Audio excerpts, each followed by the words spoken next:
The government of India is all set to announce the budget for the next financial year. This budget will be presented on this Sunday.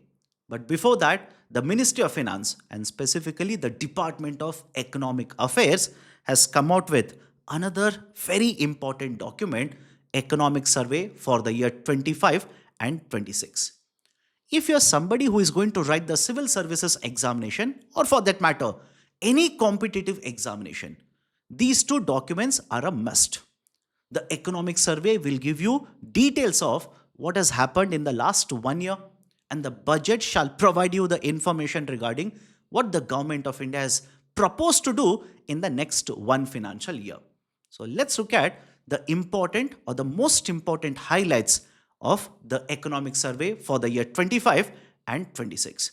But before that, if you're someone who is preparing for the civil services exams 2027, to ace the exams in the first attempt, you need a structured program which will cover the static portion in a comprehensive way, cover the current affairs the right way.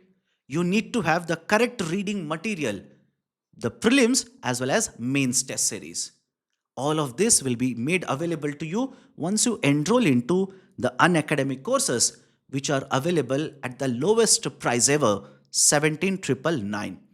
This is as a part of the Republic Day celebrations. And I've been told that today is the last day of this particular offer. Check out the details by clicking on the link provided in the description box. And when you look at the website, the prices might vary. Do not worry, use the code IAS English and the prices will be discounted. Do not miss out. Check out the details by clicking on the link provided in the description box. Let's start.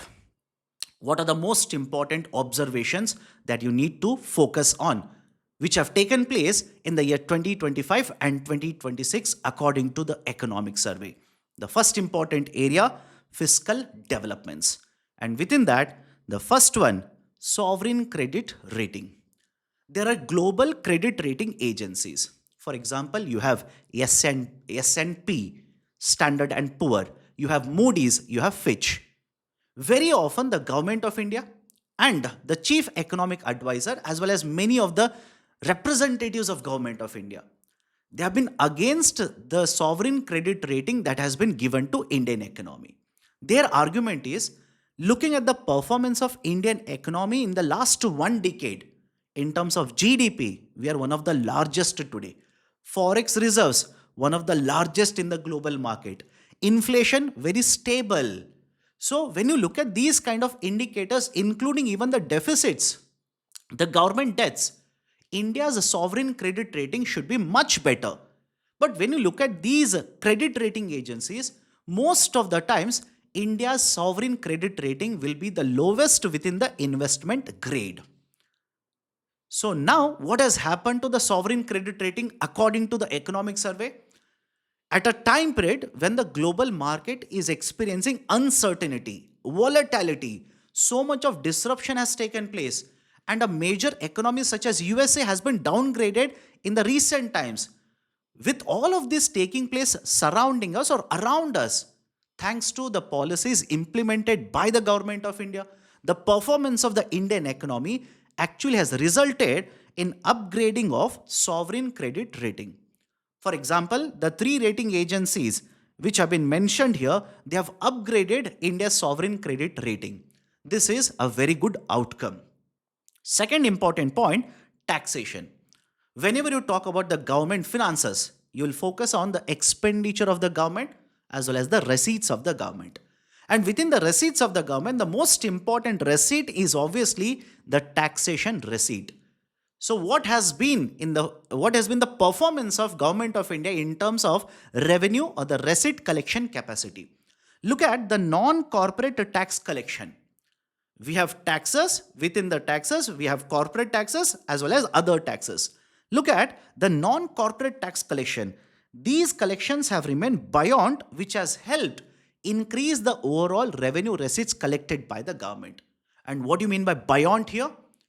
The rate of growth in terms of non-tax receipts, these have grown at a faster rate compared to the GDP growth rate. And that is good, by the way. That is good. If the tax collections increase at a faster pace, it will contribute to overall receipt or the revenue generation capacity of the government. If the receipts are higher, income capacity is higher, you're collecting more income, your dependency on the borrowings would be much lower. So, first, non corporate tax collections have remained buoyant. Second, direct tax base has expanded steadily. The base, that is basically the objects which are taxed, that is called as a tax base. So the tax base in the context of the direct taxes has increased.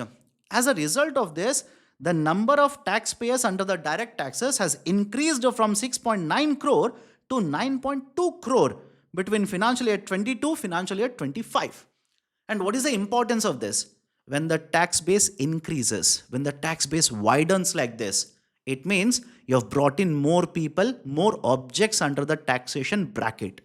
And the direct outcome of this is you're imposing and collecting more amount of tax receipts. In fact, this is important for a simple reason. Very often, in the context of India, there is one statement provided. Indian taxes collection is very less. Tax to GDP ratio, very less. Lot of tax avoidance happens in India. Lot of tax evasion happens in India. This is an improvement. This is a good outcome. Next one, look at the gross GST collections. The gross GST collections during April to December 2025, that is from the first quarter to the end of third quarter, it has stood at 17.4 lakh crore rupees, registering an year-on-year growth of 6.7%. Why is this number so important for you? GST is essentially a consumption-based tax. Of course, yes, it is also destination-based tax. But more importantly, when do you collect GST? When people will purchase the goods and services. That is when the GST collections will happen. So when the GST collections improve, that indicates that there is a higher demand, which also indicates that people are willing to purchase goods and services. GDP is going to increase, and these are good indicators, good outcomes for Indian economy. These are some of the things that you need to understand in the context of taxes, right? On the side of taxes, what about on the side of expenditure? What are the important points on the side of expenditure? Effective capital expenditure has averaged 2.7% of GDP before pandemic. And after pandemic, it increased to 3.9%, and for the financial year, it is 4%. Now, what is the importance of this? The term effective capital expenditure is important. When you talk about capital expenditure, it is investment in assets. You are creating assets such as infrastructure. Capital means assets like this. But when you talk about only capital expenditure of the union government, that is expenditure done directly by the government of India, assets are under the control of the government, owned by the government of India. But there are multiple instances annually, multiple projects wherein the government of India will provide the funding. For example, you would have come across grant for creation of capital assets, where the center is not spending money directly, rather giving this particular money to, let's say, a state government. State government will spend the money on the asset, hence the asset will be under the balance sheet of the state government. But essentially what has happened here? The money has gone from the center to the state, right? And this particular money has been used to develop asset or infrastructure. So when you simply say effective capital expenditure, you're not just looking at the expenditure directly done by the center, but also these kind of expenditures, which are financed by the central government. So effective capital expenditure before pandemic averaged 2.7% of GDP. And now, according to the latest data for the financial year 25, it is 4% of GDP. That's a huge bump, by the way. Huge jump. And not to forget, please remember this as well. It's not that just the overall expenditure has increased. Yes, the overall expenditure has increased. But you also need to remember, it is always with the base of the respective year's GDP, which means in the absolute increase is much greater. So this is another very important outcome. Next one, the central government during the period of the pandemic was worried that the states were not spending sufficient amount of money. And that is true, by the way, because most of the governments, right, the state governments, were affected by the pandemic. Economic activity was disrupted, as a result of which the receipts or the incomes generated by the governments were also lesser. Expenditure, especially in projects, capital expenditure projects, was very less. At that point of time, the government of India introduced an initiative, special assistance to states for capital expenditure, under which the center provided 50-year interest-free loans. 50-year interest-free loans. And what is the objective? The funds would be given to the states. The states would take this because it is interest-free. The state would be using this for investment in infrastructure. Right, so this particular amount initially was lower, and this amount periodically has been increased to 1 lakh rupees, 1 lakh crore rupees, 1.5 lakh crore rupees, like this. And this actually has led to higher amount of investment, right, or the capital expenditure from the state side as well. This is certain these are certain important points from the context of expenditure. Next one, deficit and debt. The deficit and debt. Very often when you talk about the government of India's policies, there is always a discussion. Are the policies of the government fiscally prudent or fiscally profligate? Are the government's expenditure going to make the finances unsustainable or sustainable? The government of India, it has been focused on the idea of fiscal prudence. You can see that in multiple instances. For example, rationalization of subsidies has been done. A lot of these particular subsidies, which were earlier universal, have been made into the targeted subsidies. They have been brought under JAM initiative. They have been brought under the DBT. The government, in fact, has also introduced the e-rupee initiative, right? That is voucher-based payment system. What is the objective? Objective is to ensure the finances become sustainable over a period of time. Focus on fiscal prudence rather than profligacy. And what has been the result of these kind of initiatives of the government? Have a look at this. The combined fiscal deficit of the state governments has stayed broadly stable at 2.8% of GDP. Important point, listen to me carefully. On one side, the central government's fiscal deficit has been brought under control. But the central government is worried that the same is not being done by some of the states. The same is not being done by some of the states. The states are more focused on the welfare expenditure. Revdi culture is a part of their expenses. The schemes are announced will make their finances more fiscally profligate. And that is what the economic survey says. The fiscal deficit has remained, right, at around 2.8% of GDP in the post-pandemic period, similar to pre-pandemic levels. But it has increased in the recent years to 3.2%. For the financial year 25, it has increased to 3.2%, which is a cause of concern, which is an issue, which is a worrisome factor. But having said so, another very important point here outside the survey. Very recently, RBI also has published a report. And what RBI has found was some of the states which are going for elections, in this particular year, their finances or their expenditure are more towards sustainability of their finances. The debt has been under control for these particular states.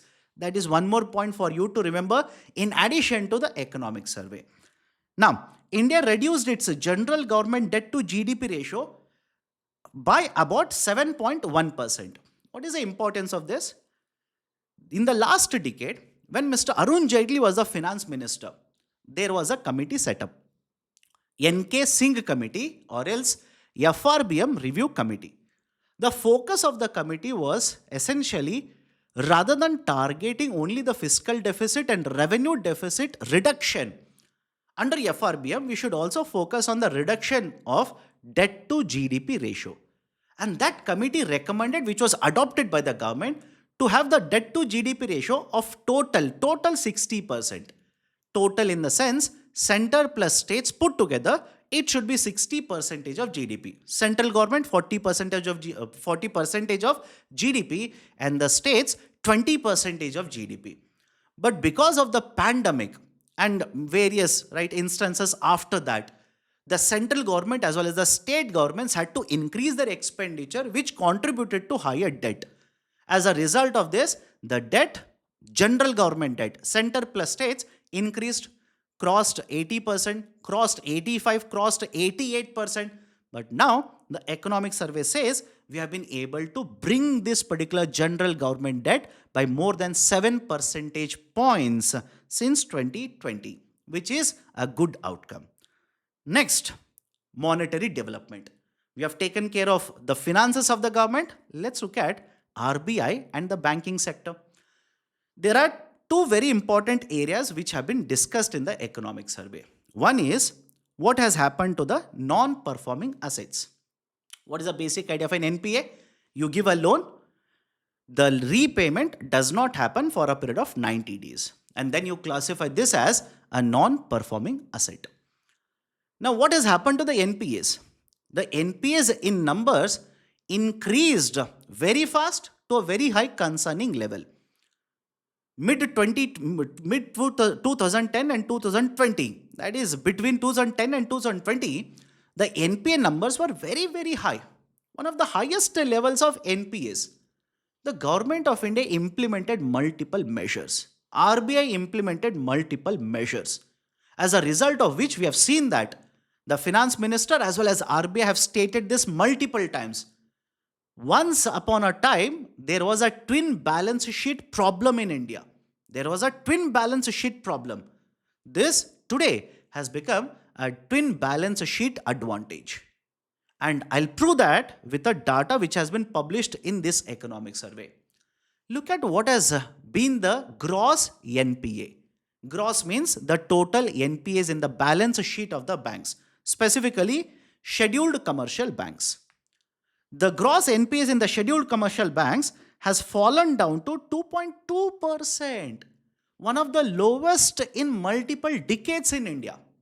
2.2%, one of the lowest in multiple decades in India, multi-decadal low, which essentially means the financial health of the banking sector is good. It is stable and it can contribute. It is doing, by the way, it will contribute to the faster growth of the Indian economy. Because mind you, banks will play a very important role in mobilization of the deposits, in capital formation, etc.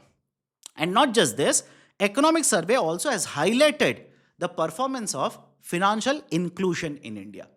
Over a period of time, multiple initiatives, multiple schemes, etc. have been implemented. For example, the most important scheme under the government of India in terms of promoting financial inclusion has been the Pradhan Mantri Jan Dhan Yojana, which has completed or which has basically completed 10 years and it is more than 10 years old now. It essentially now accounts for 55 crore bank accounts. 55 crore bank accounts. And not to forget, a large chunk of these particular 55 crore bank accounts are held by women, are held by the population in rural India, which has essentially helped in promotion of financial inclusion, digital literacy, empowerment of the women, etc. In addition to this, the economic survey also has mentioned other types of initiatives helping or promoting financial inclusion. For example, Stand Up India, which will provide loans for SC, ST, women entrepreneurs. Swanidhi scheme, which will target, let's say, the vegetable vendors. The Mudra initiative, which will target micro enterprises, etc. So these are some of the observations in the survey regarding monetary developments. What about external sector? What about external sector? What has been India's performance in the context of imports, exports, goods, services? And generally, this is an important area for the prelims examination as well.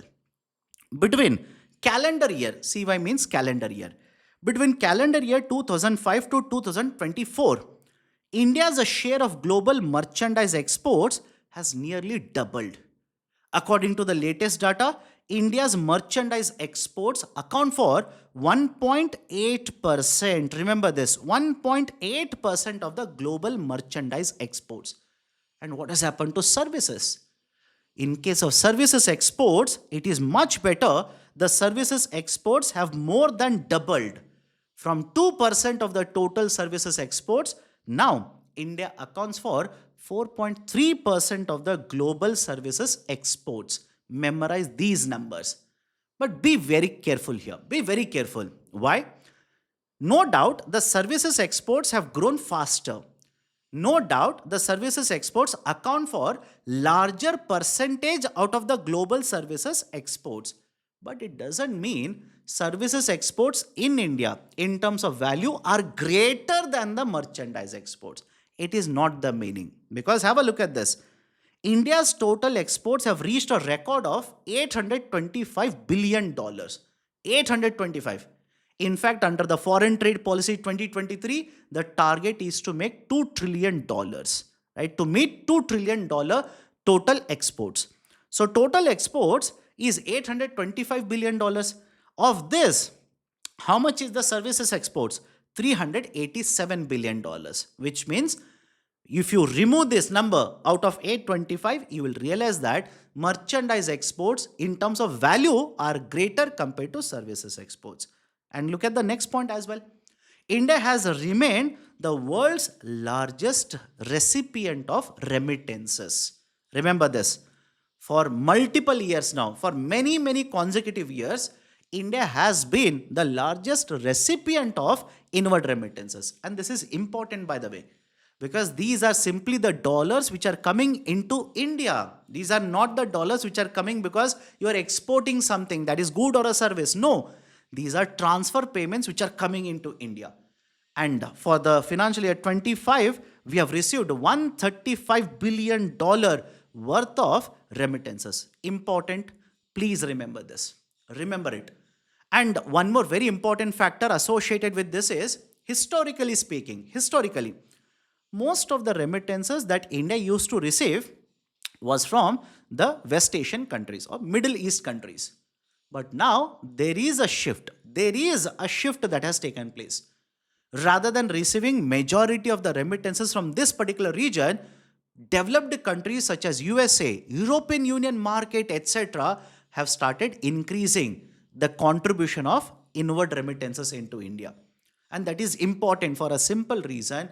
Lot of labor that used to go to these particular countries earlier, that is, let's say, Middle Eastern countries, the kind of jobs they used to get were mostly informal in nature. But these, right, let's say, service professionals, right, these software engineers, etc., now who are going to developed economies, white collar jobs, they are able to send higher amount of remittances, and these particular jobs are much more qualitative. That is the importance. Now, in the context of external sector, what has happened to the current account deficit? During the pandemic, there was a concern associated with the current account deficit. Why? Whenever the CAD increases, it will put a pressure on India's forex reserves. Because mind you, current account deficit, if it increases, it simply means you need extra dollars in the market. And that will put a lot of pressure, which means I'll have to bring in more and more dollars under the capital account. So what has been the current account deficit? It has moderated. It has moderated. In fact, during the pandemic, there was a time period when the current account deficit was more than 2%. It was starting to inch upwards. It is always a cause of concern. And that was the time period when there was a discussion of the twin deficits, wherein we were observing higher fiscal deficit as well as higher current account deficit as well. Today, fiscal deficit is under control and the current account deficit has also moderated, has been brought down to 1.3% of GDP. And understand the linkage as well. If you receive more and more remittances, if the inward remittances are very, very high, keep on increasing, that will help us in reducing the deficit here. Next, what about the forex reserves of India? There was a point of time when we used to struggle to have forex reserves. I'm talking about 1991. We were left out with hardly 2 weeks of worth Forex reserves to import crude oil. Look at India today. From time period where only 2 weeks worth of crude oil we could have imported, today we have Forex reserves which have crossed more than $700 billion. More than $700 billion. And when the Forex reserves increase, and assuming nothing else will change, the import cover will also be much better. That is essentially what is the value of imports per month you do in the denominator, and in the numerator you will put Forex reserves. So higher the Forex reserves, you will be able to import for more number of months even if there is a disruption in terms of inflow. So the import cover is 11 months now. It is 11 months. And look at the other important factor. India has continued to increase. India has continued to experience inflow of FDI. There is a very high amount of inflow of FDI. India is generally considered one of the largest recipient of foreign direct investment. And that is because of the nature of growth that is being experienced in India. It is not a blip, by the way. The growth is not a blip. We have been experiencing GDP at a sustainable pace. Not just 1 year, but sustainable way. In addition to that, there is a demand. India has a very large market. All of these have contributed to inflow of huge amount of FDI. But at the same point of time, although economic survey says India has received a gross FDI flow reaching 64.7 billion during April to November 2025, there is one concern that was reported in the newspapers in the recent months. There is a net FDI which is negative now. For the last couple of months, we have started experiencing net FDI. What is a net FDI? FDI coming into India, FDI going out of India. Although the technical calculation is a bit different, basic idea. FDI coming in, FDI going out. So overall, FDI is going out of India compared to coming into India. And that is to some extent a cause of concern. Because please understand, the FDI is leaving India not mainly because there are structural issues in India. It is not because of that. They are worried about what will happen to the global growth. They are worried about what kind of policies would be announced in USA. They are worried about what kind of volatility would be created because of various wars which are being fought across the globe. It has got more to do with that. So that is one of the worrying factors. Please make a note of that as well. Now come to inflation. India has recorded the lowest inflation rate since the beginning of new CPI series. We introduced a new CPI series with the base year of 2012. And that base year, basket, etc. for both WP and CPI are going to change very soon. Don't worry about it. Please update the current affairs. So idea is, when we introduce the CPI, right, with the new series of CPI, we have seen time periods where inflation rate, especially the retail inflation rate, was very high. But now, in the recent times, the retail inflation has been one of the lowest, by the way. In fact, look at the average that they have given. April to December 2025, average headline inflation is 1.7%. And this is important to note for a simple reason. When you talk about inflation rate on one side and Indian rupee depreciating on the other side, what is the common sense tell you? What does the common sense tell you? With rupee depreciation, imports will become costlier. With imports becoming costlier and India being a net importer, it will contribute to inflation rate. But look at what is the domestic inflation rate in the last 8 to 9 months. In fact, the data that is given here, that is for 9 months, April to December, it is 1.7%. If you look at December 2025, it is 1.33%. December, 1.33%. And what is the target given to Reserve Bank of India under the Monetary Policy Framework Agreement? 4% is the inflation, headline CPI inflation target given. In case of India, the concern associated with depreciating rupee causing inflation, that has not turned out to be true. In this case, it has not turned out to be true.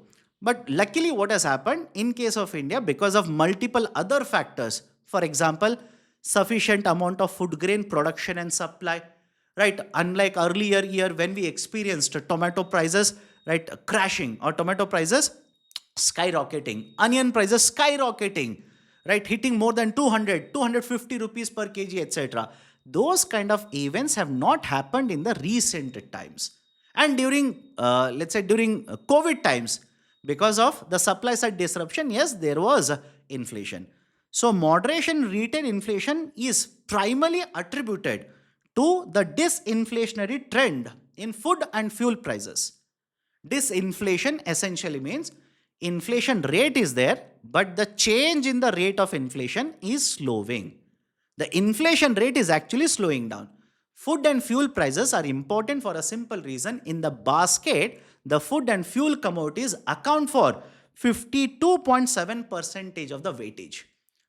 Right? So generally there is always a concern. Food and fuel prices will lead to inflation, will contribute to inflation. And that has been one of the reasons why there is a separate demand altogether, not in economic survey, but earlier economic survey, that food and fuel will contribute to inflation volatility, remove food and fuel, focus on core CPI, etc. But this year, there has been disinflationary trend and inflation, retail inflation, mind you, has been very, very moderate or very low. Next, agriculture sector. What has been the performance? In agriculture sector, because of good monsoon rainfall, the overall production has increased.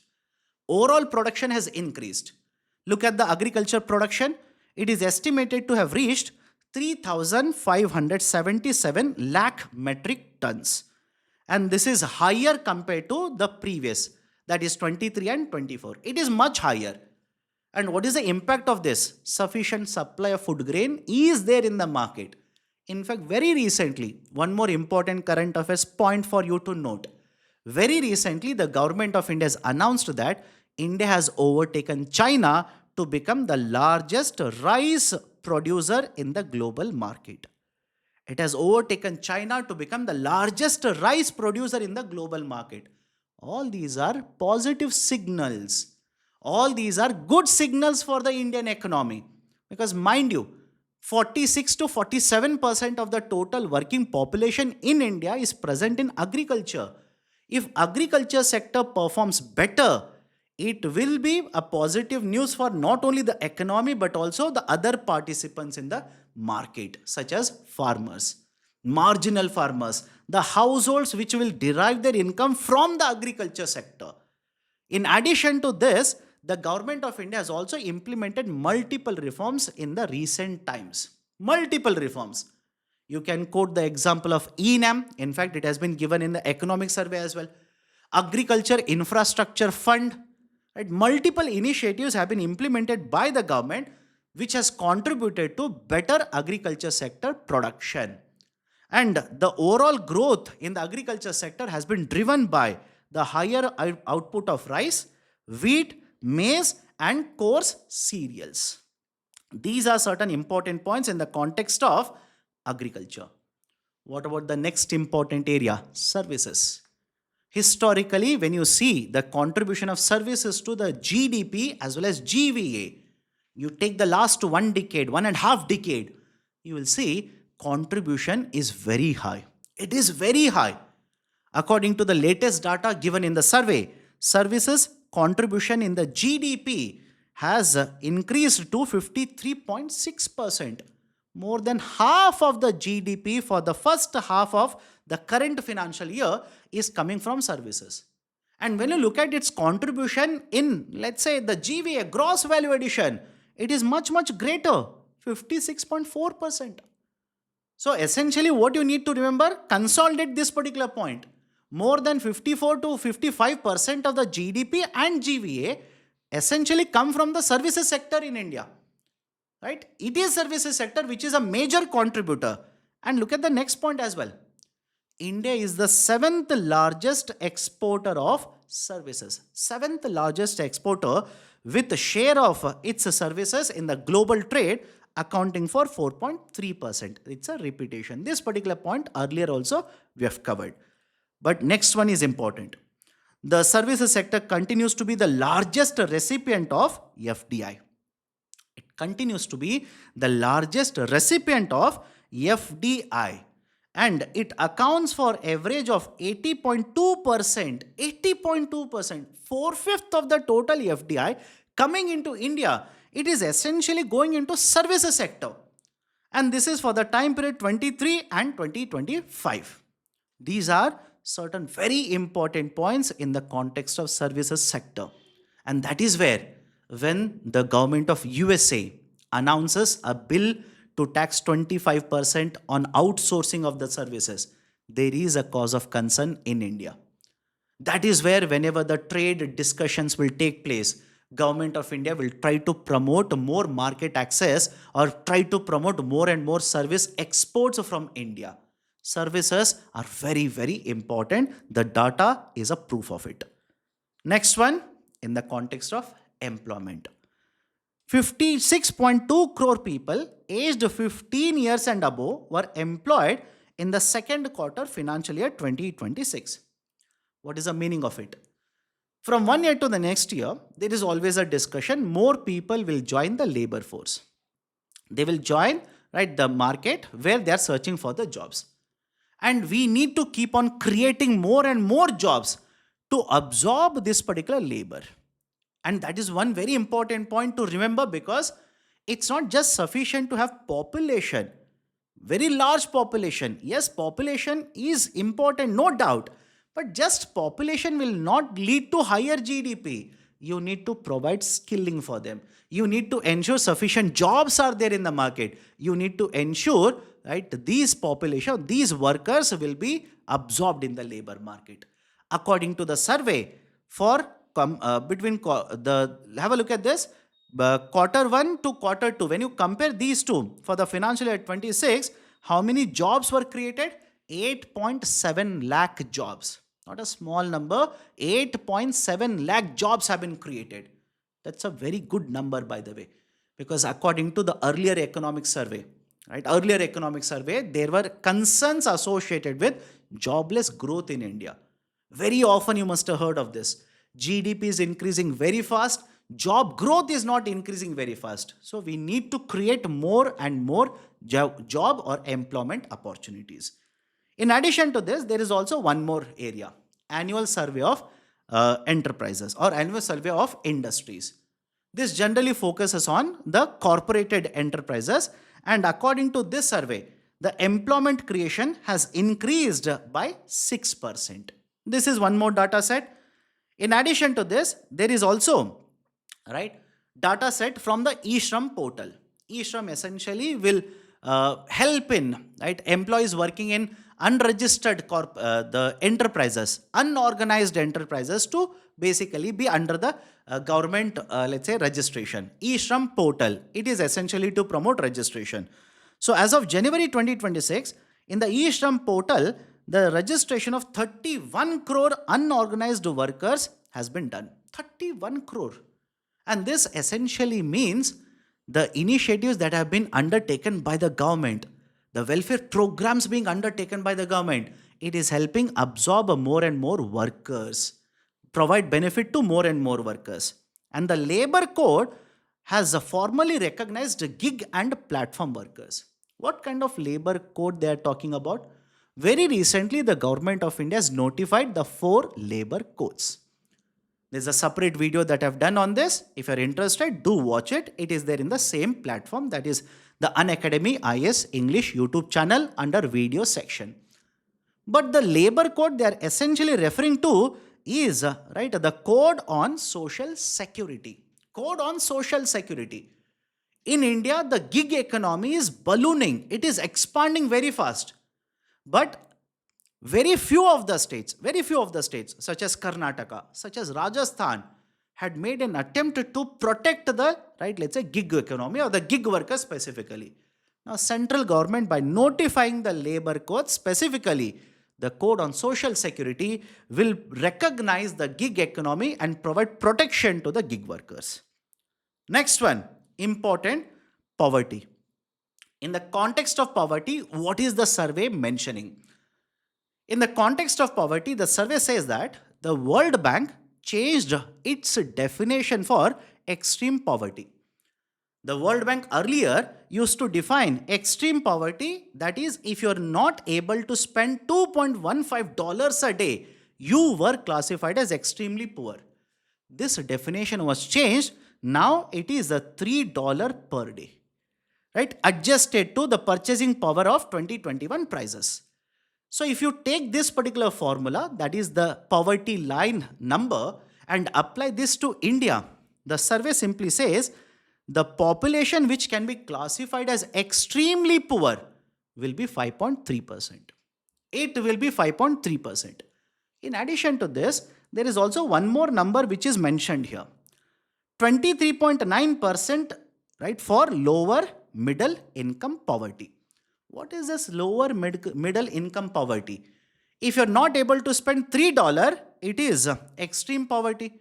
If you're not able to spend $4.2 per day, this will be lower middle income poverty. Right? So the lower middle income poverty, the threshold if you take, it will be 23.9% of total population. Extreme poverty if you take, it will be 5.3% of India's population, which will be classified as extremely poor. Important data set for you. Please make a note of this. Now finally, what is the state of Indian economy? Looking at what is happening in the global market, what is happening in the domestic market, the uncertainty, volatility, shifting supply chains, the tariff policies announced by the USA government, which were initially expected to have a larger impact on Indian economy, which has turned out to be not true.